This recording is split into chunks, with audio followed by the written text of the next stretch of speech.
वा जेठ्या वा, आज तर तू खुश करून टाकलास.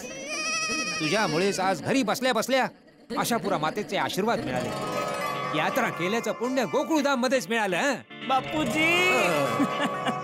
जेठ्या जेठ्या, मला तुझं सरप्राईज खूप आवडलं. Thank you Bapuji, thank you. पण जेठ्या, असे चांगले चांगले सरप्राईज मला देत राहायचं. हं? नक्की नक्की बापूजी, नक्की नक्की बापूजी. जो तुमचा आनंद तोच माझा आनंद बापूजी. मी जेव्हा जे काही करतो ते कुटुंबाच्या आनंदासाठी करतो बापूजी. अरे मला माहिती आहे जेठ्या, मी तुला नेहमी ओरडत असतो, पण आज तू सिद्ध करून दाखवलंस की तू मनाने सच्चा आहेस. पैसे कमवायच्या मोहात अडकून तू कधी तुझा खरेपणा विकला नाहीस. वा वा जेठ्या वा, तुझा अंतरात्माच तुझ्याकडून ही सगळी चांगली कामं करून घेतोय बापूजी. आणि हो टपुडा, तू या कामामध्ये तुझ्या पप्पांना मदत केलीस म्हणून मी तुझ्यावर पण खूप खुश आहे. थँक्यू आजोबा. बापूजी, हे घ्या बर्फी. वा वा वा. घ्या, टपूचे पप्पा. आहाहा. घे बाळा.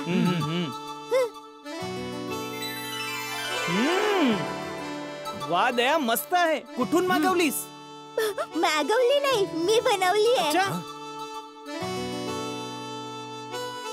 वा वा दया, जबरदस्त चव आहे याची. यात काही खास घातलं आहेस का? हो, यात भक्ती मिसळली आहे.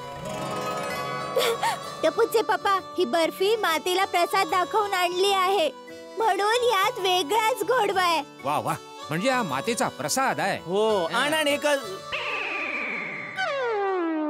अरे थांबलाच कशाला? काय खा, आणि एकच कशाला, 2-3 आणखी खा. अरे 2-3 कशाला, मी तुला माझ्या हाताने स्वतः भरवतो. बापूजी.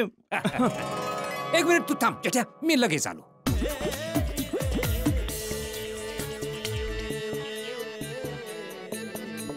बापूजी कुठे गेले? माहित नाही. पप्पा, असंही होऊ शकतं जसं तुम्ही आजोबांना सरप्राईज दिलं तसंच आजोबा तुम्हाला सरप्राईज देतील.